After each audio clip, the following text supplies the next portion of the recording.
7, 6, 5, 4, 3, 2, 1.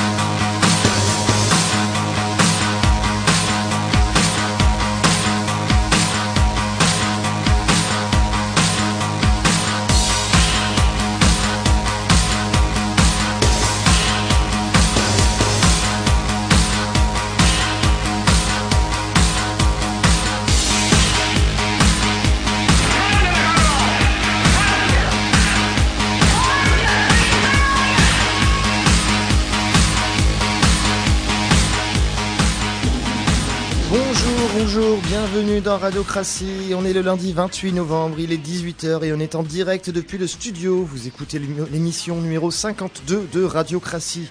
Vous allez passer une heure en notre compagnie, comme tous les lundis de 18 à 19h sur Radio Primitive, fréquence 92.4 à Reims et via radioprimitive.fr partout ailleurs. Radiocratie, c'est une semaine sur deux, comme aujourd'hui, des débats, des discussions, des chroniques, etc. Et une semaine sur deux, de la musique. Je vous rappelle rapidement que vous pouvez nous retrouver sur notre page Facebook qui s'appelle tout simplement Radiocratie, où vous pouvez écouter les podcasts de l'émission et nous envoyer un petit mail si vous souhaitez contester, critiquer, compléter nos propos ou au contraire dire que vous nous avez adorés. On a conscience que ça peut parfois faire discussion de comptoir, mais on l'assume totalement. Aujourd'hui, on va parler rapidement et pour commencer de Donald Trump, son élection surprise et la peur qu'il peut susciter un peu partout, que ce soit aux États-Unis ou en France, ou en Europe plus largement. On parlera aussi des primaires de la droite et du centre dont on connaît le résultat depuis hier soir. C'est Fillon qui a gagné, évidemment. Comment on aurait pu passer à côté de l'info ? Et on va commenter ce résultat ensemble. Et en troisième partie, on évoquera, je vais y arriver, la vie privée en parlant de la citation d'Edward Snowden qui a dit « Un bébé qui naît aujourd'hui grandira sans la moindre idée de ce que vie privée peut bien vouloir dire ». Et enfin, il y aura pour conclure cette émission notre traditionnel jeu pour nous vous amuser et se cultiver ensemble. Le 28 novembre, c'est en 1912 l'indépendance de l'Albanie et du Timor oriental en 1975. C'est aussi l'anniversaire de la naissance de Friedrich Engels en 1820, de Stefan Zweig en 1881, de Léo Lagrange en 1900, de Claude Lévi-Strauss en 1908 et de Michel Berger en 1947. Il y en a des anniversaires. C'est aussi le jour de l'indépendance au Tchad qui commémore l'indépendance du Tchad vis-à-vis de la France en 1958. Et je vais aussi vous présenter mes zozos, et je les appelle comme ça parce que je les aime bien. Ils accompagneront vos oreilles pendant une heure. Tout d'abord, il est le grand chef de la régie, il a un peu le papier hygiénique de cette émission puisqu'il fait en sorte que cette émission soit propre. Boris. Salut. Avec son piercing au nez, elle est un peu comme une gitane, mais elle a pas de filtre et c'est tant mieux. Célia. Bien, bonsoir. Et j'en suis oui, malgré son arrivée récente dans cette équipe de Zozo, elle a pris ses marques, si bien qu'elle a l'air d'avoir tellement d'expérience à la radio qu'à ses débuts, on croirait que la mère morte n'était pas encore malade. Juliette. Bonsoir. Et avec sa voix grave, il pourrait être le Frank Sinatra de Radiocratie, mais depuis l'émission de la semaine dernière, il est un peu notre Barack Obama. Nous, voici Raymond. Bonsoir à toutes et à tous. C'est vrai que la semaine dernière, vous nous avez quand même fait une super émission sur Obama, Juliette et Raymond. On vous en remercie. C'était super. Avec Ahmed qui jouait du Lude, c'était super bien. Du Wood, pardon. Alors, on va commencer donc cette émission pour parler en parlant de Donald Trump. L'après, on en a un petit peu parlé avant l'élection. On se disait que on était pratiquement tous certains que c'est Hillary Clinton qui allait gagner. Il y a une seule personne sur le plateau qui pensait que Donald Trump pouvait gagner, c'était Audrey. Finalement, elle avait raison. Alors, c'est une élection surprise. Est-ce que vous êtes inquiet pour les États-Unis à la suite de l'élection de Donald Trump quand on voit son programme? Et est-ce que vous êtes inquiet pour l'Europe également? Juliette. Allez, je commence. Vas-y, commence, lance-toi. En fin de compte, oui, on est plus ou moins inquiet, mais il faut quand même savoir que Donald Trump, je pense pas qu'il va réussir à faire tout ce qu'il avait prédit lors de sa candidature. Il a déjà mis beaucoup d'eau dans son vin, d'ailleurs. Oui, ça y est, il s'est fait rattraper, je pense, par des hautes autorités plus hautes que lui, qui lui ont rappelé ce que c'était d'être un président à la tête des États-Unis. Mais enfin, bon, il a quand même peut-être la possibilité de faire quelques petites choses qui seront quand même dérangeantes. je pense que ce qu'il y a de plus inquiétant chez Donald Trump, c'est ses propos et sa manière d'attiser le peuple, en fait. Et c'est plutôt ça qui m'effraie. C'est-à-dire que c'est quand même, enfin, bien que ce soit Hillary Clinton qui a gagné le vote populaire, on va dire, c'est-à-dire que c'est elle qui a eu le plus de voix, faut quand même le savoir. Ça fonctionne pas comme ça là-bas. Des gens ont voté pour un homme qui avait des propos vraiment très durs envers son peuple, envers certaines minorités de son peuple. Et je trouve que c'est ça qui est inquiétant, en fait. C'est plutôt le peuple qui m'inquiète, en fait, qui a voté dans l'idée qu'il allait pouvoir faire qu'ils étaient d'accord avec ce qu'il proposait. Et voilà, je pense que c'est plutôt là l'inquiétude. D'ailleurs, excuse-moi, Vas-y. Il y a Michael Moore qui a fait une tribune en juillet 2016 où il explique pourquoi Donald Trump va être élu. Et donc ça va avec la sortie de son dernier film qui va être Michael Moore in Trumpland. Et donc il n'est pas encore sorti en France. Et donc dans le Huffington Post intitulé Les 5 raisons pour lesquelles Trump va gagner, il concluait en disant: des millions d'Américains en colère seront tentés de voter Trump. Ils ne le feront pas parce qu'ils apprécient le personnage ou adhèrent à ses idées, mais tout simplement parce qu'ils le peuvent. Et donc c'est pour rejoindre un peu ce que disait Juliette, où en fin de compte on se retrouve à un problème qui devient mondial, qui est en fait, c'est même plus la question de qui va être élu ou quoi. Il va falloir un peu se reposer des questions d'éducation et d'état d'esprit dans lesquels on élève nos enfants, on échange, on communique et on construit des choses, quoi. Oui, et puis il faut juste pour ajouter, c'est vrai que ce que disait Juliette, ce qui t'inquiète, c'est le peuple américain qui vote pour Trump. Oui, le peuple. C'est vrai que les Américains, moi je me souviens, j'avais été sur le cul quand ils avaient réélu, revoté pour Bush, et alors qu'il avait déjà fait 4 années, notamment assez catastrophiques au niveau de la politique internationale, et ils ont revoté pour lui. Donc c'est vrai que c'est contre John Kerry, c'est ça en plus. Oui, c'était contre John Kerry, qui était quand même. Qui était pas mal, quoi. Qui était très écolo. Ouais. Et pour rebondir sur ce que vous dites. Donald Trump, d'un côté, en fait, il y a eu plusieurs raisons pour lesquelles les Américains ont voté pour lui, quoi. Il y a ceux qui ont totalement adhéré à ses propos. Et il y en a malheureusement. La campagne, il y en a malheureusement. Hein. Après, le lendemain de la victoire de Trump, le soir même, il y avait des gars du Ku Klux Klan qui avaient fait des parties en mode on va défiler pour fêter la victoire de Trump, quoi. Tout à fait. Ouais. Et à côté, il y avait les gens qui se trouvaient délaissés par le système, qui n'adhéraient pas forcément à ses idées, et qui se sont dit, le seul gars qui va pouvoir bouger les choses, qui va faire en sorte que ce soit pas toujours les mêmes qui sont au pouvoir et qui pensent pas à nous, ce sera un gars comme Donald Trump, quoi. Parce que le gars, mine de rien, avec ses propos, il vient parler vrai, qui suffisait à séduire le peuple, contrairement à une Hillary Clinton qui avait des conseillers derrière elle pour toujours lui dire comment faire, comment agir, et ça semblait beaucoup moins honnête, quoi. Mais ce qui est vraiment dingue, c'est que leur technique est en plus très intéressante. Enfin, on peut le voir aussi après avec l'Europe, c'est que finalement leur dire, ce qu'ils disent, c'est que le monde leur ment, le monde médiatique, le monde intellectuel leur ment à ces gens-là. Et vu qu'ils sont dans la douleur et dans la souffrance, c'est vrai. Enfin, aux États-Unis, ça se passe pas si bien que ça. Hein. Oui. Et il y a vraiment des gens qui sont en colère. Cette histoire de mensonge et de révolte de la part d'un politicien, c'est assez nouveau, je trouve. Et puis la théorie du complot, ça fonctionne toujours, hein, parce que c'est un petit peu ça finalement. Mais Donald Trump, là où il a été fort, c'est qu'il a touché, il a joué directement avec les mœurs des États-Unis, c'est-à-dire le port d'armes, yes we can. Enfin, pour reprendre, ça n'a rien à voir, mais enfin voilà, il a joué d'autant plus avec ça et ça a su toucher les Américains. Après, moi je pense qu'on peut pas forcément prévoir ce qui va se passer. Enfin moi en tout cas, j'arrive pas, je sais pas. Parce que je me dis oui, il peut être bloqué. Enfin il y a plein d'instances qui font que son pouvoir il peut être contrebalancé. Sauf que lui aussi, il a des pouvoirs, des droits de veto. Il peut décider de ne pas signer les traités ou quoi. Et je pense surtout que ça va être un beau bordel et que ça va bloquer pas mal de choses. Et un des risques, c'est que finalement, ce qu'il en reste, comme disait Juliette, ça va être un peu l'état d'esprit. Et après, en sachant que je me dis, le gars, c'est quand même une des premières puissances des États-Unis, même si le Sénat est censé pouvoir les États-Unis balancer... est la première puissance du monde. Non, je veux dire que Donald Trump, il est blindé aux as, et que les pots de vin, ça va pleuvoir, quoi. Voilà, pour résumer mon idée. Boris, tu voulais intervenir? Oui, sur l'esprit critique des Américains, il faut savoir que 70% des Américains sont créationnistes. dans les écoles, notamment privées, on leur apprend que le monde a été créé par Dieu, etc. Donc niveau esprit critique, 70%. les États-Unis, c'est faible. Tu me diras où tu l'as sorti 70. ton sondage, mais... Je sais pas si c'est 70, mais en tout cas, c'est vrai que c'est beaucoup. Mais après, ça reste beaucoup. Mais après, il y a aussi un truc où le système politique américain est vraiment différent du nôtre. C'est vraiment un système bipolaire avec deux partis, point.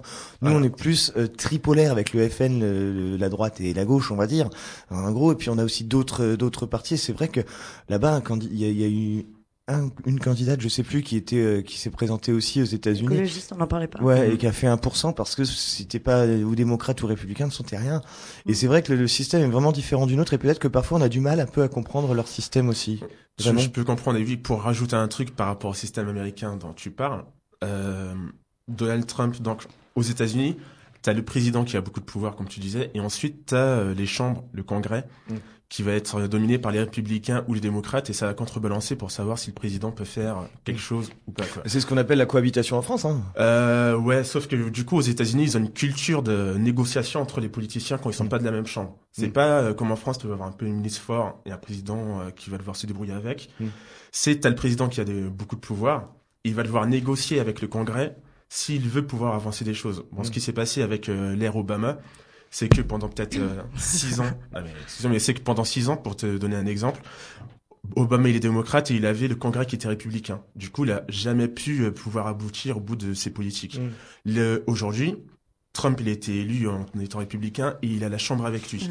Donc potentiellement, il pourra faire à peu près ce qu'il veut s'il se met pas les mecs des républicains, enfin les mecs de la Chambre républicaine à dos, ce qui est déjà un petit peu le cas pour certains. On va passer à la suite. Donc jingle.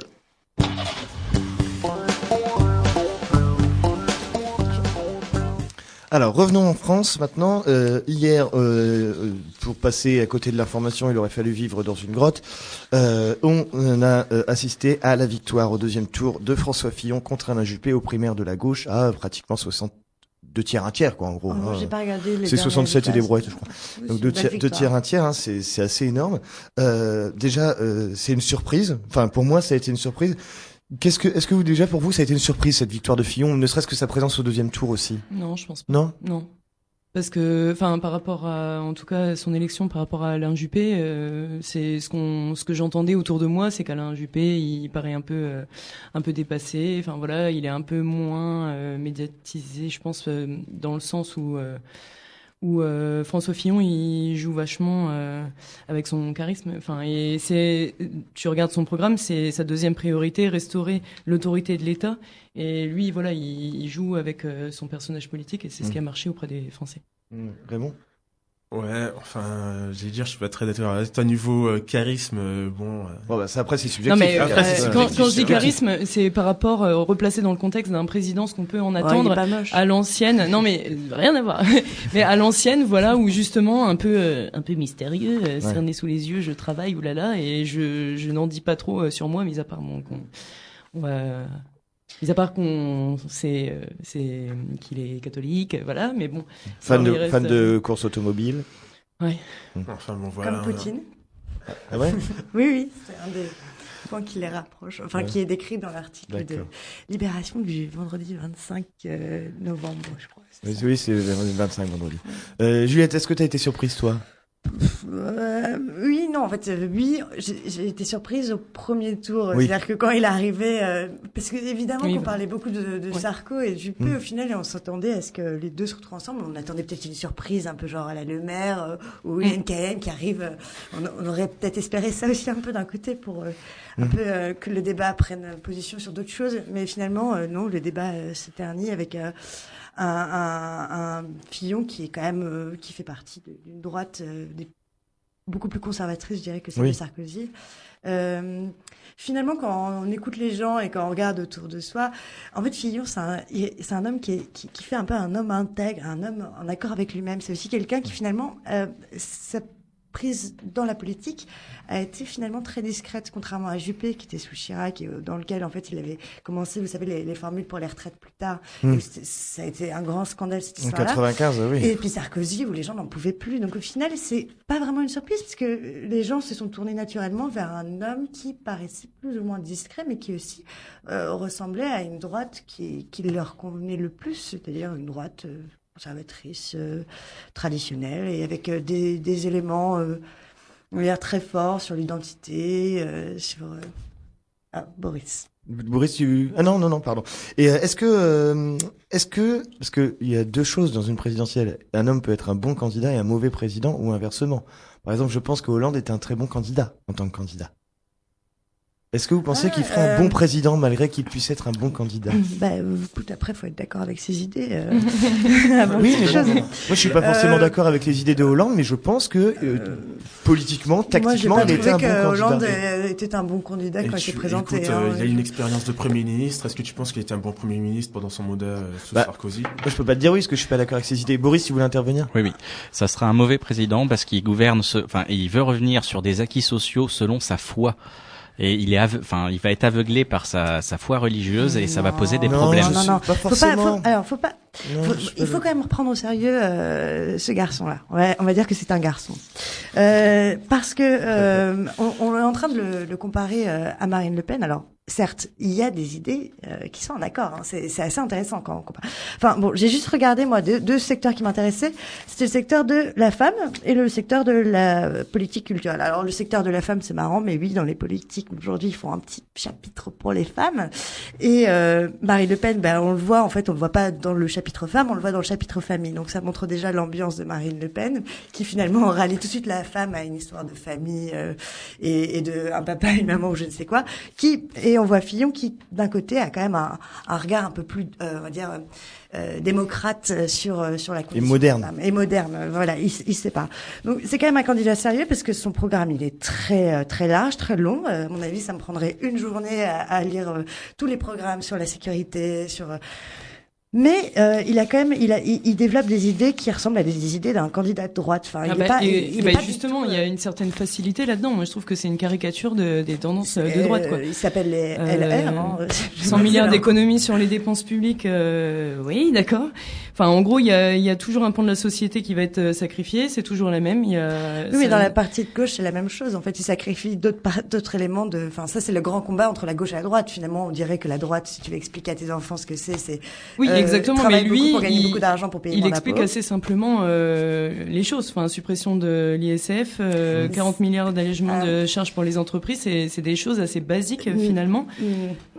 Et la différence entre Juppé et Fillon, c'était juste des délais d'heures et oui, quelques chiffres. Oui. Non, mais c'est vrai. Droite, quoi. Parce qu'à la fin, il faisait quand même une grande course à qui est le plus catholique l'un de l'autre, je trouvais. Mais non, en fin de compte, ça c'est ce qui est vraiment mis en valeur et c'est comme ça qu'il a eu le pouvoir d'un côté, c'est en s'intéressant à des idées qui m'intéressent absolument pas, qui sont des idées sur l'identité, sur les fonctionnaires. Alors que bon. Qu'il a eu le pouvoir, qu'il a eu l'investiture. Oui, qu'il a eu l'investiture pour.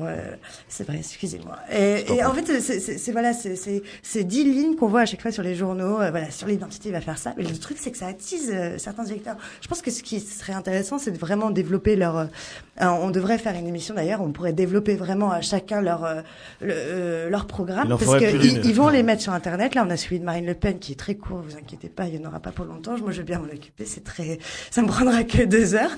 Et puis après, il y a le programme de Fillon qui est très très long, et vraiment les développer jusqu'au bout. Bon, après, c'est vrai que si on veut faire une comparaison avec Marine Le Pen, sa vision de la culture, c'est surtout la vision du patrimoine. Patrimoine français. Donc l'art contemporain n'est absolument pas mis en valeur, les théâtres contemporains non plus. Il y a des priorités dans la vie, s'il te plaît, Julie. et donc finalement voilà. C'était une blague de Raymond. Oui, merci Raymond. Et voilà sa manière de parler, c'est de dire que le patrimoine est dénigré, que les gens le violentent, comment on appelle ça, taguer sur des patrimoines. Enfin, taguer, c'est quoi? L'art de rue. Le graphe. Non, mais quand on tag sur genre un patrimoine, des dégradations. Des dégradations du patrimoine, etc. On s'en charge pas. Mais ça, Marine Le Pen, c'est un peu ses idées aussi. Enfin, ces trucs-là. Moi, ce qui me dérange le plus dans ce que je vois dans tout ça, c'est que finalement, ils arrivent sous couvert que oui, il faut répondre à des besoins économiques économique, refonder certaines choses. Finalement, on sacrifie depuis 45, petit à petit. Là, on se voit sacrifier des droits sociaux qui sont censés être des acquis. Et c'est pareil. Je vais pas rentrer dans le débat du quinquennat, mais bon, François Hollande, il a fait des choses bien ou pas, il a quand même mis certaines choses en place. Lui, il arrive direct, voilà, c'est un retour en arrière. Tu parles de Fillon? Oui, par exemple pour les homosexuels, c'est bon, plus de PMA, plus d'adoption. Voilà, on va pas parler de l'allocation sociale. Les anti-mariages pour tous, ils sont contents là. Mais d'ailleurs, oui. J'espère que t'en as bien profité pendant. Oui. Non, oui, voilà, continue, c'est des choses, non, juste qui me. Enfin, il y a beaucoup de choses qui se font dans notre dos. Je pense que j'ai un petit truc à dire pour la troisième partie qui va concerner ça. Mais voilà, l'allocation sociale unique. Enfin, c'est plein de droits qu'on perd petit à petit, et j'ai l'impression que ça choque personne. Ça me fait bizarre. Après, ça choque personne aussi. Le problème, c'est qu'on est en train d'installer le débat public depuis une semaine, depuis un mois quasiment. Depuis 3 semaines, on est en train d'accaparer le débat sur cette primaire de droite où est-ce que moi, quand j'entends la télé tous les jours, est-ce que tu préfères boire de la pisse de chat ou de la pisse de chien, quoi. Depuis plusieurs jours, il y a des propositions qu'on entend et qui accaparent nos cerveaux, tu vois, je vais te dire presque. Mais c'est parce que la droite, final, médiatiquement, ils sont très forts. Ouais, médiatiquement, ils sont très forts. Là, ils ont pris tous les débats pendant une semaine, limite, à la fin, tu te diras, oh, bah, retirer les allocations uniques, si on en parlait, bah, peut-être qu'au final, c'est bien, tu vois. Alors que, Et tu vois, c'est aussi, Boris, pardon, Boris, vas-y. Ouais, sur l'économie, Fillon se revendique de Thatcher. Alors juste comme ça, hein, là, il paraît que la rigueur ça marche, mais le bilan de Thatcher, c'est hausse de la mortalité pendant son mandat, récession économique énorme, explosion du chômage, grève, violence policière et insécurité au travail en augmentation. Les grèves dans les mines en Angleterre, c'était un truc de fou sous Thatcher. Ouais. Donc le thatcherisme, la guerre des Malouines, faire la guerre avec l'Argentine pour récupérer un morceau de caillou, enfin ça marche pas, et ça m'étonne encore que des politiques, voyant que ça marche pas durant toute l'histoire où ça a essayé, continuent de le faire. En t'entendant, lui, il aurait tout un tas de contre-arguments à dire, mais non, parce qu'il y a eu ça, il y a eu ça, il y a eu ça. Non mais t'inquiète pas,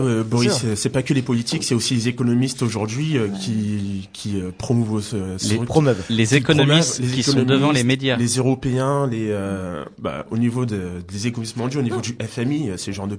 Voilà, c'est surtout que son programme, il est génial et il fonctionne très bien pour une certaine sphère, et voilà, et que lui, il voit ça de sa bulle, et c'est peut-être une manière d'expliquer les choses très naïvement, mais en fait, moi, c'est ça. Une dernière question pour conclure cette partie, vous répondez par oui ou non. Est-ce que vous pensez que depuis 10 minutes, on est en train de parler du prochain président?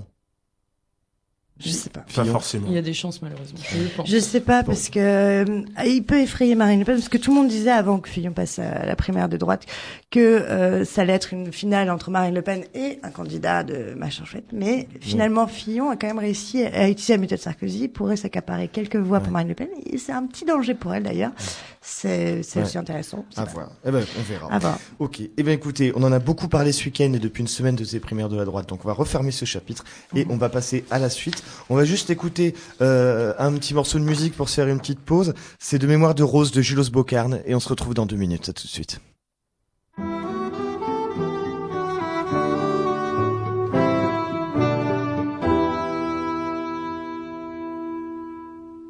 De mémoire de rose, on a vu mourir un jardinier.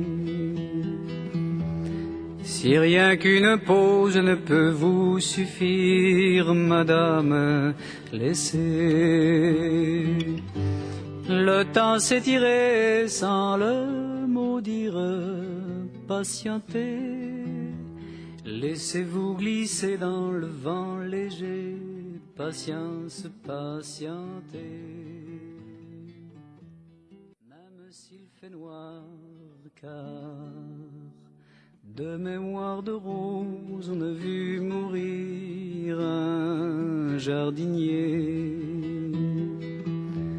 Si rien qu'une pause ne peut vous suffire, madame, laissez. Le temps s'étirer sans le mot dire, patientez. Laissez-vous glisser dans le vent léger, patience, patientez.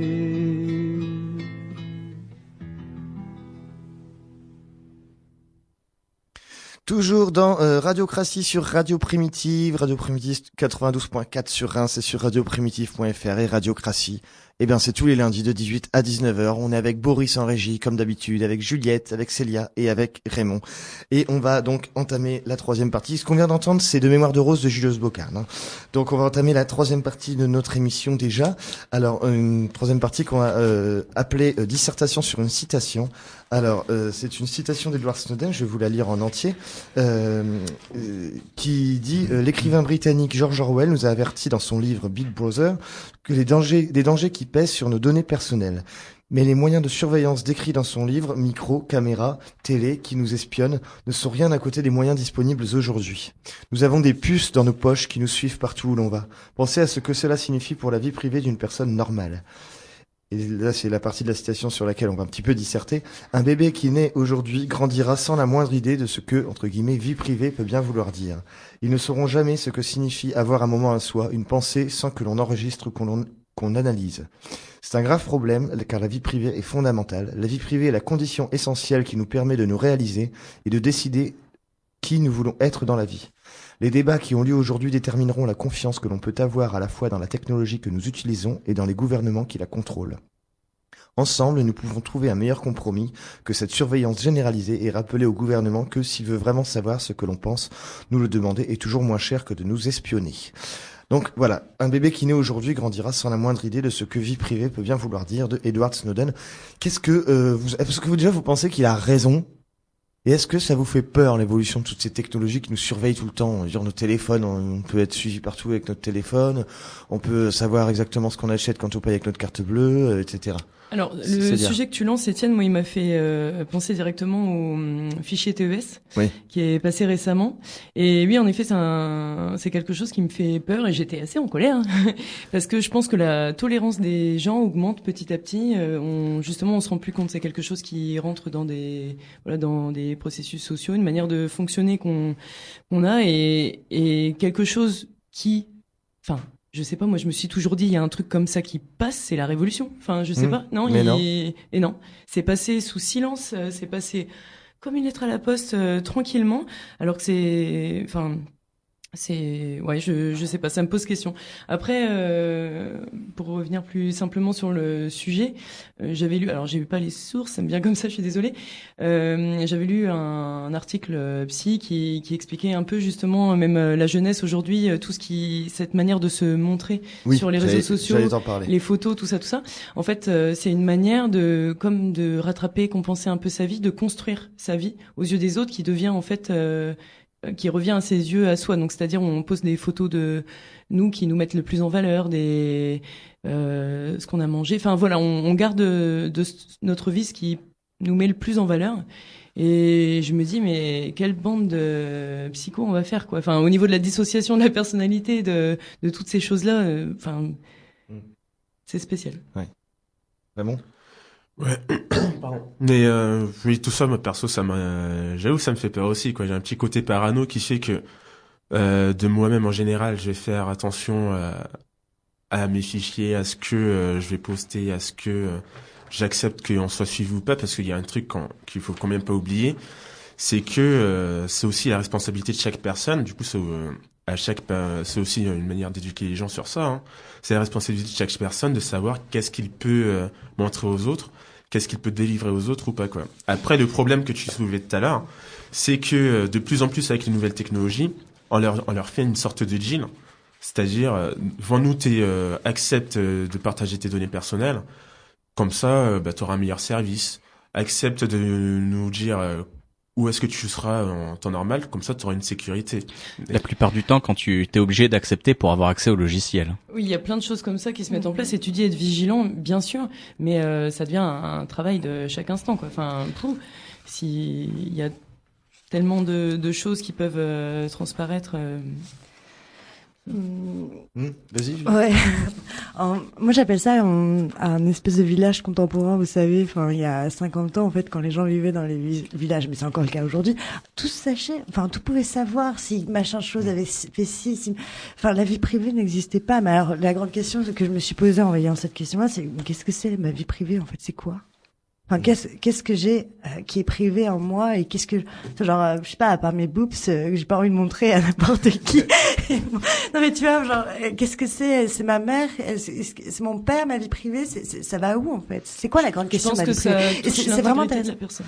Enfin, c'est une question d'intégrité parce que tu parles des villages et tout. Certes, ça a toujours existé et on peut voir certaines histoires particulières comment ça peut te déstabiliser et te porter préjudice. Sauf que là, c'est inscrit quelque part.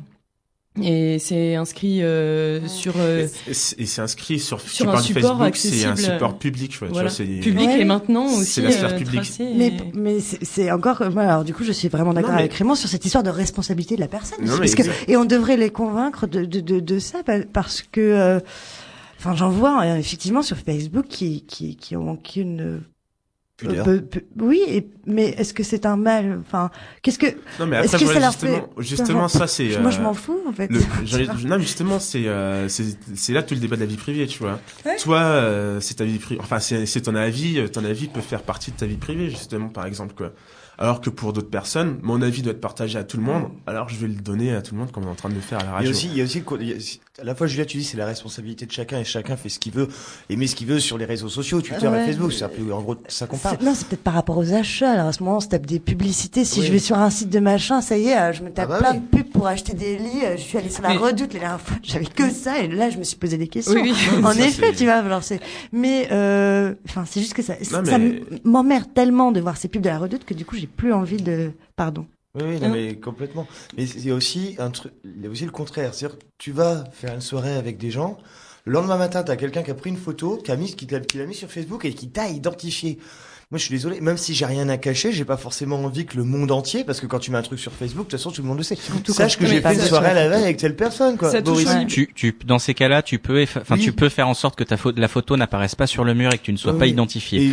Parce que quelqu'un qui va rechercher par reconnaissance faciale, sur un logiciel va finir par te trouver. Et c'est ce que je fais à chaque fois, mais malheureusement, ça reste. Et même si j'ai rien à cacher, j'ai pas envie que le monde entier sache que tel jour, à tel endroit, j'étais à telle heure, j'étais à tel endroit avec telle personne. Sauf que, Étienne, tu parlais d'un choix et toi tu vas choisir ce que tu veux poster ou montrer. Oui, mais des fois c'est les autres qui font ça à ta place. Mais ce que je veux dire aussi c'est que tu n'as pas d'emprise sur la manière dont les gens subjectivement vont interpréter tout ce que tu postes et l'image dont ils vont se faire de toi. Je poste rien moi. Et c'est bien, c'est très bien. Mais les autres le font pour toi. Du coup, tu fais partie des regardeurs. Et pas vrai, tu postes les replays. Par rapport justement au fichier TES, c'est ce qui pose souci, c'est que c'est justifié par par un intérêt ambiant sur la sécurité et tout ça, sauf que finalement les conditions d'application restent super arbitraires. C'est quoi ce fichier TES là? Tu peux nous expliquer en détail qu'est-ce que... Alors fichier TES, c'est quelque chose qui vient d'être mis en place et en gros c'est la création d'un fichier centralisant des données d'identité, de filiation, de biométrie de l'ensemble des Français.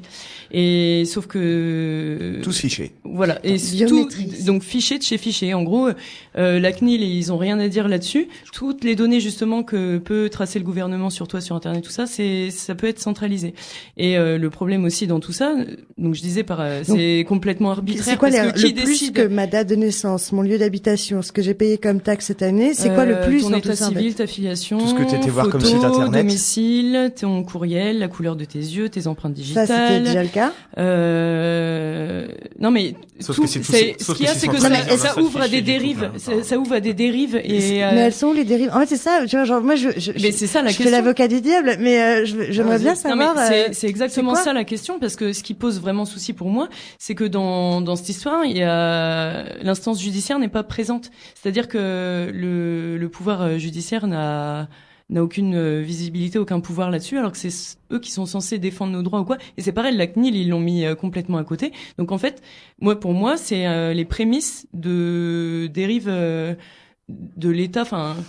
Moi, je pense que toute dérive a toujours un lien avec l'argent, tu vois. Donc là, les dérives commerciales, on les sent déjà. Ça, c'est clair et net. On est complètement touché par ça. Mais là, ce que j'aimerais voir, c'est la dérive de l'État même. Qu'est-ce que l'État peut faire avec ces données? Il justifie ça par rapport à un besoin sécuritaire qu'on a actuellement. Sauf que justement, c'est quoi la définition? Qu'est-ce que ça peut leur foutre que je suis allée sur la Redoute? Mais ça leur servira toujours. C'est ça le souci. C'est que toi, tu sais pas à quoi ça peut leur servir. Boris, c'est une grande question. Boris, tu voulais répondre à Juliette. Actuellement, là, tout de suite, c'est un fichier comme ça, c'est pas excessivement grave. Ça pose des problèmes, notamment Éthique. sur la loi éthique. Article Éthique, 9 du Code civil. Chacun a un droit au respect et à sa vie, au respect de sa vie privée. C'est aussi inscrit dans les droits de l'homme. Par contre, s'il y a un régime fascisme qui passe, il y a des gens qui vont y passer grâce à ce fichier. On va tuer des gens de gauche, des opposants, etc. C'est super dangereux. Dans le régime actuel, ça pose pas de problème, mais si on change de régime, c'est super dangereux. encore. Sauf qu'on est en train de. J'aimerais bien encore. juste rebondir sur ce que dit Boris Vas-y, parce que Célia. je voulais citer Pierre-Emmanuel Barré Oui. parce que dans sa petite chronique de Pierre-Emmanuel France, Barret qui fait une chronique tous les jours sur France Inter et qui Non, était pas sur toujours tous les vendredis. c'était tous la les drôle vendredis, d'humeur. pardon, Oui, qui était et- l'année dernière sur Canal à la nouvelle. Je vais émission. juste le citer vite fait parce que j'ai bien aimé, il résume très bien. Enfin, pour moi, dans ma tête, ce qui se passe, c'est j'ai l'impression d'être un cancérologue. Je m'assois dans le fauteuil et je dis bon, j'ai une mauvaise nouvelle. Après la loi de surveillance généralisée, après l'état d'urgence permanent, l'amendement sur le secret des sources, après la réforme pénale, après la guerre d'abus de journalistes indépendants, le socialisme vous présente le fichier TES. Et donc il dit hey, c'est quand même magique. Les mecs, tu leur files le pouvoir 5 ans pour qu'ils réduisent les inégalités. Tu ressors avec la loi El Khomri, 5,5 millions de chômeurs et la boîte à outils du parfait petit gouvernement totalitaire. Donc en fait, Hollande, c'est Kim Jong-un sans les yeux bridés et sans le charisme. Ça, c'était Pierre-Emmanuel Barret. Ouais. Oui, non, mais mais Juliette, c'est vrai que moi, ça me fait peur aussi. Et c'est vrai que c'est déjà le cas, notamment avec ces histoires de pubs. Ouais, non, Et avec les pubs, c'est dingue. tu vois, parce que- mais, ils s'en servent. Ils captent quel site t'as été voir et ils te balancent des mails Oui, ou des conneries. ça, de pub. c'est effrayant. Hein, non, je suis Et donc d'accord. tout ça, ça Je sert me aussi dis, à une Homogénéisation. Merci Étienne, ceux Mais- qui m'ont donné le mot tout à l'heure, en plus je m'en souvenais plus. Tous- Et des personnes. Et tu les orientes vers les mêmes sources, tu les orientes, enfin, moi je pense que ça peut dévier sur plein de choses comme ça, quoi. Certes, si on change, enfin, je suis tout à fait d'accord avec vous, si on change de régime et qu'en effet on est face à un régime autoritaire, ce que je n'espère pas, et pour moi c'est vraiment digne d'un discours catastrophique. Je crois qu'on n'en est pas encore là. Pardon, Trump aux États-Unis, Poutine qui C'est monte, pas- on commence pour à l'instant, avoir c'est des pas candidats encore d'extrême droite. Si c'est autoritaire, comme Bah, on peut pas se permettre. ouais, C'est tu vois, trop genre, peut-être, on n'en sait rien. mais il y a Ça 70 fait ans, peur, c'est quand comme même. ça que ça a commencé. Oui, certes. Mais je sais pas, tu vois, genre il y a un truc un peu.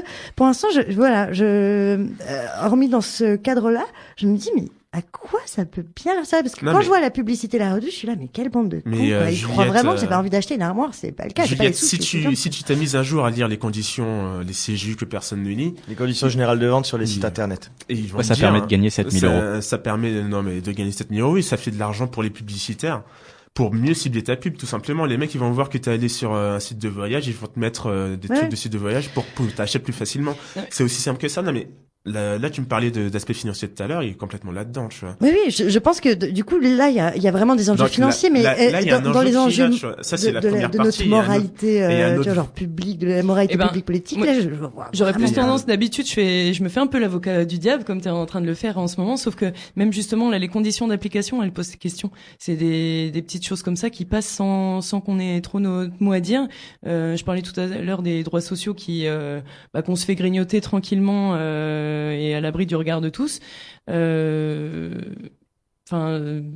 Donc voilà, ça paraît anodin, mais moi j'aurais plus tendance à devenir bien plus suspicieuse de ce qui se passe. Alors, je repars sur la loi, hein. Juste pour information, les fichiers TES, ça atteint la vie privée. Si les gens jettent un œil à l'article 226-1 du Code civil, est puni d'emprisonnement d'1 an et 45 000 euros d'amende, le fait au moyen d'un procédé quelconque volontairement de porter atteinte à l'intimité de la vie d'autrui. Mais est-ce que En c'est expliqué captant, là-dedans ce que c'est la enregistrant, vie privée non, Ouais, non, mais est-ce qu'il y a une définition ok. même de la vie Donc, privée, comment c'est vu par l'État? Ça, c'est Juliette, intéressant. Justement, Juliette. Raymond va te répondre. Exactement. Allez, c'est Non, mais parti. Juliette, Je les connais, mes zozos. Hein. non, Juliette, si tu veux, la vie privée, il n'y a pas de définition même, justement, tu Ah, vois. ben ça, c'est un Parce que- problème. Non, au Bien sûr que contraire. si. Non, au contraire. Parce que la vie privée, d'une part, ça, comme je te disais tout à l'heure, ça dépend de chaque personne. Il faut laisser l'interprétation du juge quand il y a un problème de vie privée, de pouvoir décider lui-même si, sur ce qu'on t'a attaqué, ça, c'est de la vie privée ou pas, quoi. Et après, du coup, ça peut avoir des milliers d'exemples, tu vois, sur ta religion, ton orientation sexuelle ou dans le travail.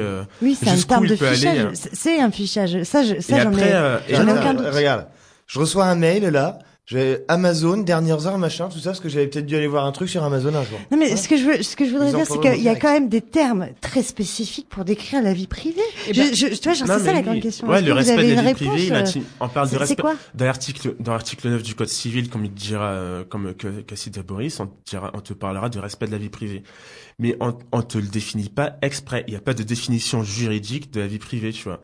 Pour la même raison que je t'expliquais tout à l'heure, pour avoir une large vision de la vie privée, parce que ça comprend beaucoup de choses. Ça comprend ta personne, ça comprend ce que tu penses, ça comprend ton domicile, Oui, ça mais forcément, comprend. Ben des non, éléments. non, tu vois, je te genre. donne des exemples. Ouais. Il y a des exemples infinis de ce qu'il y a dans la vie privée, mais on ne donne pas de définition exacte pour pouvoir l'ouvrir à l'infini, tu vois. Je sais pas si tu vois ce que je veux Concernant dire. le fichage des données biométriques, moi ça me fait penser au film Bienvenue à Gattaca d'Andrew Niccol qui est sorti en 97, que je trouve génial, avec Uma Thurman et Boris fait signe en régie, c'est il est génial. content. Et, J'ai pas vu ça. en gros, c'est une nouvelle sorte de discrimination. Donc c'est un film de science-fiction, nouvelle sorte de discrimination où finalement, comme tout ton ADN est décortiqué, fiché, et c'est ta petite carte d'identité. Et en gros, si t'es comme maintenant, enfin c'est des choses qu'on sait faire hein, d'ailleurs, mais qui sont pas encore heureusement généralisées.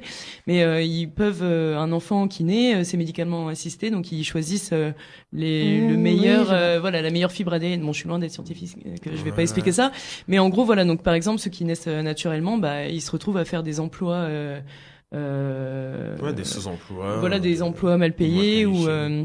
dont personne ne veut. C'est de la détermination. Ils n'ont pas le droit sociale, d'accepter plus. aux emplois aussi. Ils n'ont pas le droit Oui, d'être c'est ça, de voilà. postuler à des hauts Et donc, C'est un esprit euh, parfait dans un corps parfait, donc c'est l'eugénisme, ça, c'est dangereux, Voilà, c'est ce que mais Hitler voulait faire. c'est un peu ça, parce que du coup, t'es différent, tu n'as plus accès, tu n'as plus le droit de rêver à ta vie. Enfin, voilà. Justement, le danger d'Internet et de récolter sur la vie privée, etc., c'est justement le tout sécuritaire. Parce que la surveillance de masse, ça pose énormément de problèmes. Il y a un problème, j'invite les auditeurs à y aller, il y a un problème qui pose problème en ce moment, c'est l'histoire du big data. C'est-à-dire Explique ce que c'est que le big Oui, data. justement, Ouais. je suis en train. D'accord. C'est toutes les données qu'on met sur Internet, qu'on utilise. Par exemple, quand on va sur un site, quand on est connecté sur quelqu'un, il y a techniquement personne qui est censé pouvoir regarder et étudier ce qu'on fait. Mais en fait, comme il y a personne et qu'il y a aucune légalisation, toute personne qui veut aller vérifier les données en a le droit. Enfin, en a le pouvoir. C'est pas une question de droit, c'est une question de pouvoir. Et le big data, ça peut être utilisé de façon positive. Je donne un exemple. Il y a un ralentissement sur la géolocalisation des téléphones sur la route. Il y a un ralentissement. Les réseaux téléphoniques peuvent balancer et demander des itinéraires de déroutement sur les GPS. Ça peut être des choses comme ça. Ça peut être vraiment. Enfin, ça peut être super voilà. utile. Et ça peut être super utile. Le problème, c'est que la géolocalisation est utilisée pour vérifier où t'es et regarder tes déplacements au lieu de se servir du système de fluidité, etc. Et les réseaux sociaux sont là pour vérifier nos opinions et nos capacités d'achat, alors que ça pourrait être utilisé pour rapprocher des personnes et créer le réseau. Donc c'est-à-dire que ce problème de surveillance de masse, il pourrait être utilisé autrement et de façon positive. Et alors pour pas rebondir, mais pour on va dire apporter une petite lueur entre guillemets d'espoir dans Et tu es déjà ce notre scénario lueur, vraiment. dans ce scénario catastrophique qu'on est en train de développer depuis tout à l'heure. C'est toi notre lueur. Ouais, pour parler de droit aussi encore un petit peu, il y a un règlement européen qui va sortir en 2010. Il y a eu des débats pendant 4 ans à propos de la vie privée et d'Internet justement, où il y a un règlement européen qui a été voté, qui sera appliqué en 2018, où ils reconnaissent plusieurs droits qui étaient débattus, mais pas encore difficilement accessibles, comme surtout le droit à l'oubli. Oui. C'est-à-dire que t'es sur Twitter, t'es sur Facebook, eh bien, le jour où t'as envie de supprimer ton compte, t'as le droit de demander aux gars de supprimer toutes les données qu'ils avaient gardées sur toi. Eh bien, ça, ça va pouvoir être appliqué et facilité normalement en 2018. Et il va falloir, bien sûr, dire aux gens que ce sera bientôt possible. Peut-être qu'il faudrait des préventions aussi quand même, sur les jeunes. Non, mais bien, beaucoup de prévention. Pareil pour le droit à rectification. Bon, ça, c'est le droit que t'as. Genre, tu changes d'adresse, tu changes d'adresse. Ce sera facilité pour tout et n'importe quoi. Après, il y a des particuliers, sinon tu peux payer, qui sont spécialisés là-dedans et qui vont faire la chasse pour ça toi coûte sur combien Internet. Pour Aucune idée. La facilitation des droits d'accès à tes propres données, d'ailleurs, c'est ce que toujours dans la même chose, savoir ce que les mecs ont gardé sur toi. Et bon, bien sûr, plus de sanctions sur les entreprises qui en abuseraient. Boris, Alors, Boris, pour conclure. Pour conclure, j'invite tout le monde qui écoute et même ceux qui n'écoutent pas d'aller voir l'article de loi sur dite informatique et liberté, qui sont les lois 78-17 du 6 janvier 1978. Ça donne tous vos droits et vos devoirs sur Internet et c'est génial. Il faut le lire et ça montre à quel point l'État des fois dépasse un petit peu les bornes. Et Quelle année aussi 78. et aussi aller voir le site de la CNIL, Ouais, le site de la CNIL. qui est très pédagogique sur les droits et libertés qu'on a à voir. Et à ce moment-là, il y a aussi la Quadrature du Net qui défend les libertés sur Internet. Ok. Eh bien, merci beaucoup pour toutes ces informations. On passe à notre 4e et dernière partie.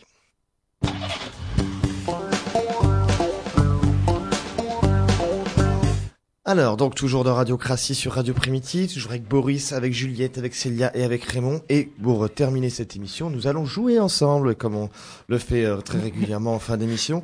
Et donc, je vais vous proposer une première citation. On a parlé un petit peu de politique de droite tout à l'heure, même beaucoup. Là, on va parler de politique de gauche, puisque qui a dit « Le véritable anarchiste marche toujours entre les clous parce qu'il a horreur de discuter avec les flics ». Le véritable anarchiste marche toujours entre les clous parce qu'il a horreur de discuter avec les flics. Georges Marchais. Non, c'est pas Georges Marchais. Allez-y, posez-moi Les des égrégores. questions. Non, c'est pas les Grégor. Non. Cohen-Bendit, non? Non, posez-moi des questions. Parce que Ouais, c'est un homme politique français. c'est pas un homme politique. Ah bon, déjà, c'est mal barré. C'est un humoriste? C'est pas un humoriste. T'as dit quoi, Célia? Coluche. Non, c'est pas Non. Coluche, c'est pas un Un humoriste. chanteur? Un chanteur, tout à fait. Ah Un bon, chanteur allez. français. Léo Chanteur Ferré. français. Léo Ferré, non. Un chanteur vivant. Boris Non, Vian. il est pas vivant. Non, ce n'est Brel. pas Boris Vian. Non, c'est pas Brel.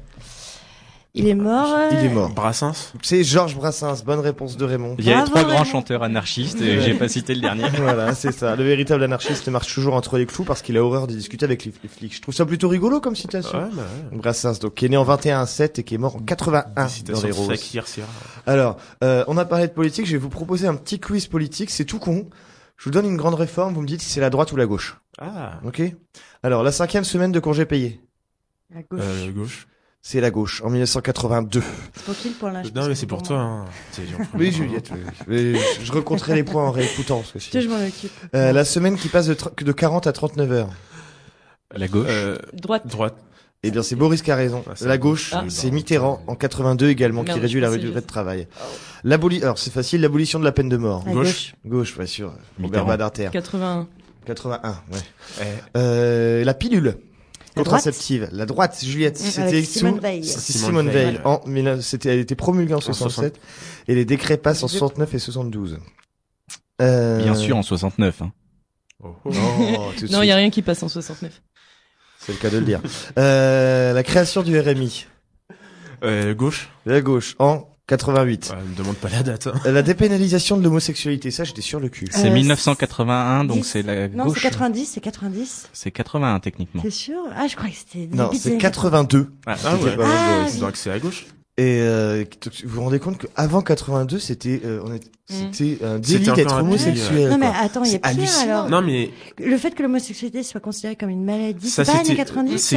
Non, c'est 82 la dépénalisation. Mais c'est Non, mais hallucinant. non, que Non, je au niveau- oui, oui, Ah oui, d'accord. oui, non, Et c'est je suis d'accord. Ça, j'ai c'est un confondu, truc ça, de c'est- dingue. c'est- C'est hyper. C'est Oui, hyper. oui, Mais ça, tu regardes enfin. le droit des femmes, il y a des, Ouais, il y a non, des mais choses enfin, qui moi, sont j'ai- encore j'étais hallucinantes. choqué. Mais quand tu regardes la chronologie, oui, des Ouais. lois comme ça. ouais. Ouais. Ouais, bah, au niveau mondial, ouais, c'est. La création de l'impôt sur la fortune de l'ISF. Bon, de ça doit être droite, la gauche, non. ça, non? C'est Juliette qui a raison. C'est en 82 Ah, encore. la Et création. on dit Mitterrand, il a fait des choses. J'ai confondu l'expression. Alors, le droit de vote a baissé à 18 ans. Oh, la droite. Ça, c'était à droite. C'est la droite, Sous c'est sous Sarko, Giscard. Non, c'est sous, non. Sous Giscard en 74. Et plus exactement, c'est l'âge de la majorité qui a été abaissé de 21 à 18. Donc forcément, ça inclut le droit de vote. Plus proche de nous, on s'en souvient peut-être, peut-être que vous en souvenez, le Pax. La Au droite. Sarko. Non. Ben non, C'était c'est à la gauche, gauche. C'est en 99 sous Jospin. Ah. Ah, mais oui. Ouais, Ça date mais déjà de- techniquement, le président était de Non, mais droite. c'est un gouvernement de ouais, gauche. mais C'est un gouvernement Ah, de non, gauche. mais Ça bon. passe trop vite. La Parlement CMU, de gauche. couverture maladie universelle. Bah, gauche, ça. La va. gauche. Gauche, 45. bonne réponse de Raymond Boris. Parce que pour 99. Mitterrand, en 88, il était sous Chirac, hein, alors comme Premier ministre pour les C'est questions un de... peu avant. La CMU, je- c'est Chirac. 45 ou c'est après? C'est après. Ouais, Je c'est vérifierai la alors pour. Parce qu'ils ont partagé aussi à un moment les... Oui, il y a une pouvoirs, cohabitation. Mais au tout début, je crois que c'était Non, en de 86, gauche, hein. en 86, qu'en 88, c'est la deuxième fois où Mitterrand est élu. et Chirac était déjà Premier ministre. Parce que c'est là où il y a eu le débat, et Chirac, il avait dit, c'était un super moment de télé, Chirac avait dit à Mitterrand, Monsieur Mitterrand, ce soir, je suis pas le Premier ministre, vous n'êtes pas le président de la République, nous sommes deux candidats face à face. Vous me permettrez donc de vous appeler Monsieur Président. Et Mitterrand lui avait répondu très habilement, mais vous avez tout à fait raison, Monsieur le Premier ministre. Et c'était voilà. Les polices de proximité. On sait droite. qu'il l'a enlevé. Ah bah non, on sait qu'il l'a enlevé, mais Oui, c'est la Sarko gauche qui qui l'a l'a enlevé. enlevé. La gauche, c'est 98 sous Jospin. Et enfin, l'interruption volontaire de grossesse, l'IVG. C'est Simone Veil, droite. droite. C'est Simone Veil en 75. 75. Alors, une petite question culturelle. C'est difficile celle-là. Chaque jour, des centaines de personnes montent les 83 marches du 36 rue Rémy-du-Moncel à Paris. Mais que viennent-elles de faire?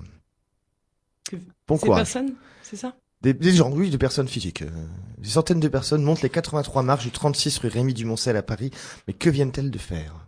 Un centre de rééducation. Non. Qu'est-ce qu'ils viennent de faire? Parce qu'ils montent les marches, ils ont fini de faire quelque chose. Voilà, tout à fait. Euh, Ah oui, je vous ai dit, elle est un peu difficile celle-là, mais bon, j'ai confiance en vous, j'ai il confiance en votre talent. Ils sortent de Walt Disney. Non, à Paris même. C'est pas quelque les chose. catacombes Hein C'est pas une histoire avec les catacombes? Elles sortent des catacombes. Bonne réponse de Juliette, c'est bien J'ai joué. pensé les marches, j'ai pensé à Montmartre Bien joué. direct, mais du coup, je voyais pas. Alors, quel artiste a enlevé la 6e corde de sa guitare, donc le mi grave, pour inventer un nouveau style de jeu? C'est quoi? Tu nous poses des questions musicales maintenant. Bah, C'est écoute, quelle époque? C'est dans les années 70 que ça s'est fait? oui, je pense. Oui, c'était la Hendrix. mode à cette époque-là, ils détruisaient C'est un les artiste guitares, de rock, hein. Hendrix, non? Non, c'est pas Non, Hendrix. c'est vrai que c'était pas bien. Dylan. Non. Dylan, voilà. Non. C'est pour faire de la guitare sommaire. C'est pour faire de la guitare. C'est quelqu'un que vous connaissez tous. Vous Ah connaissez tous des chansons qui... C'est un américain, non? Non, il n'est pas américain. Non, non. Ouais, il parle anglais? Oh, il parle anglais. Johnny Hallyday. Non, c'est pas Johnny. David non. Bowie. David Bowie, non. T-Rex. Non, Non. attends. Quelqu'un de très connu, que même quelqu'un qui écoute pas de rock, il sait qui c'est, quoi. hein. Genre Kurt Cobain. John Lennon? Non, pas Kurt Cobain, pas John Américain. Lennon. John Lennon était plutôt... Enfin, oui, il était guitariste aussi. mais- Le chanteur des Beatles. Non. Le guitariste de Queen. Non. Brian May, non, il a bien ses 6 cordes, Brian May. Célia, elle est en train de chercher un truc. Ouais, bah comme d'hab, hein, je cherche beaucoup, mais Dis bon. le groupe. Si vous me donnez le nom du groupe, je vous accorde la bonne réponse. Ah ouais? Oh là, c'est gentil. Ouais. Mais c'est vraiment, quand je vais vous le dire, et franchement, trouvez ce que si, Bah, si c'est vous pas trouvez YouTube, pas et que je dois vous le dire. Non, mais donne-nous quelques petits indices quand même. Ah bah non, là je peux. Non, ils sont pas il est né américains. en 1943 à Dartford en Angleterre. Mais après, si je vous le dis, vous allez avoir l'air con, hein, parce que Mick Clapton. Jagger? Mick Jagger, non. Eric Mais Clapton. On se rapproche. Non, c'est pas Clapton.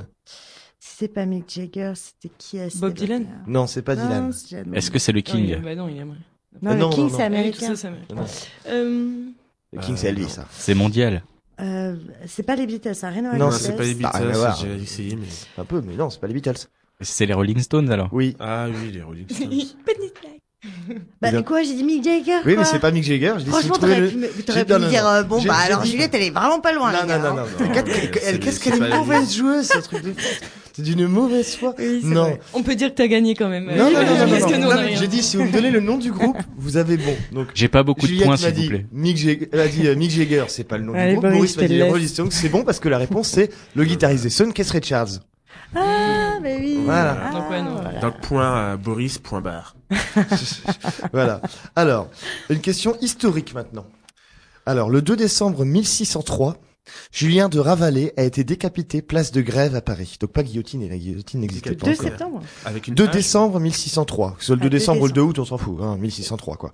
Enfin, on s'en fout. Ça vous aidera pas à trouver. A été décapité place de Grève à Paris. Pour quelle raison? C'est quoi la date 1600? 1603.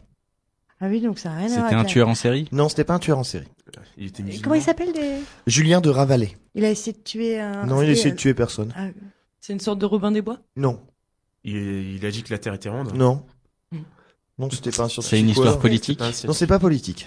il est sorti avec la meuf du Seigneur ou un truc comme ça. Non, mais on se rapproche. Et ça a un Ah. rapport avec la religion, alors? Non, pas avec la religion. Il- Enfin, la religion est Ça a un omniprésente rapport à avec cette les meufs. époque-là, donc. Il Ça a a un fait rapport obstacle avec à un le- droit de cuissage. Non. Il se rapproche était aussi. amoureux d'une sorcière. Non, pas d'une sorcière. D'une... De la fille du Seigneur. Il Non. voulait se marier D'une avec jeune- une roturière. Non. D'une jeune fille, trop jeune. Elle était jeune, mais pour l'époque, elle n'était pas considérée comme trop jeune. Il a déviergé avant de se marier? Non. Il a déviergé. On dit déflorer, Raymond. Non, mais sérieux, quoi. Vraiment, il invente des mots maintenant. Non, tout le monde a compris. Mais bon, vous avez compris que c'est une histoire, c'est un rapport avec le cul, quoi, avec le sexe. Il est passé. Sodomisation ou pas? Non. Il était, j'allais dire, il était homosexuel. hein. Non, il était pas homosexuel du tout. Enfin, Ah, il était zoophile, non? non. Il a refusé de coucher avec une jeune fille. Non, il a pas refusé du tout, t'inquiète. Ah, il en a. Bah, il a violé alors. Non, il n'a pas violé non plus. Il a. Enfin, à il l'époque. s'est- En Il s'est public tapé toutes les Non, pas en nanas du public. village, non? Non, Je sais pas, non, un truc non. comme ça. C'est un rapport avec le mariage. Non. C'est un rapport avec la maladie. Je Bah, vais devoir vous le dire parce que au bout d'un moment, l'émission. mais Non, qu'est-ce attends, qu'il a fait laisse-le. Allez chercher. Bah, qu'il a fait une pratique interdite. Oui, il a fait une pratique interdite. Ah, alors. Ben, on n'a pas Ah, été mis Pas- à part, non. ouais. Pas une pratique. C'est pas la pratique qui était interdite. Ils ont, Ah, non. dans un lieu, ils ont fait ça. Non, dans un ça n'a lieu. rien à voir avec le lieu. Donc ça a à voir avec la meuf alors. Voilà, Il avait avec pas la le droit de le fille. faire avec C'était une sa sœur. certaine nana. C'était sa sœur. Bonne réponse de Célia. C'était pour inceste. Il avait couché avec sa sœur Marguerite, donc de Ravalais, qui a aussi été décapitée le même jour. Oh. Julien de Ravalais est né en 1582 et Marguerite en 1586. Ils avaient 4 ans d'écart. Ils étaient frères et sœurs et ont eu une complicité platonique au début, qui a contraint leurs parents à les séparer. Julien a été envoyé au collège de Coutances, loin de Paris, donc c'est dans la Manche, à l'âge de 13 ans. On imagine qu'il devait un peu tripoter sa petite sœur, en fait, a priori c'est ça. Mais quand il revient 3 ans plus tard, sa sœur est mariée à un homme de 32 ans de plus qu'elle. Son mariage n'est pas heureux, elle va fuir le château conjugal pour se cacher avec son frère à Fougères, puis à Paris. Ils sont jugés pour inceste et adultère, puisque Marguerite est encore mariée, et après la naissance de l'enfant de Marguerite, ils seront décapités. Le roi Henri IV ne leur a pas donné sa grâce, car Marguerite était mariée, juste parce qu'elle était mariée. C'est pour ça que, comme tu dis, il n'y a pas de rapport avec la religion. Non, mais à l'époque, tout avait plus ou moins un rapport avec la religion. Voilà, bon, en tout cas, c'était une question super rigolote pour terminer cette émission. Merci beaucoup. Sauf pour les deux qui sont morts. Oui, mais Ouais. bon, ils sont morts il y a longtemps, donc ils nous entendent plus. Merci beaucoup de nous avoir écoutés, aux auditeurs de nous avoir écoutés. Merci à Boris en régie, merci à mes zozos à mes chroniqueurs Bah, merci zozos, à toi. hein. à Raymond, à Célia, à Juliette. Merci à On toi, vous souhaite une Étienne. très bonne soirée, une très bonne semaine, et on vous dit à la semaine prochaine. Vous pouvez retrouver nos podcasts et d'autres infos sur notre chaîne YouTube et notre page Facebook qui s'appelle Toutes les deux Radiocratie tout simplement, donc ça sauce très simplement. On était en direct depuis le studio. La semaine prochaine, ce sera une émission musicale. On sait pas encore exactement sur quoi, donc on va voir ça juste après en allant boire un coup pour voir de quoi on va parler.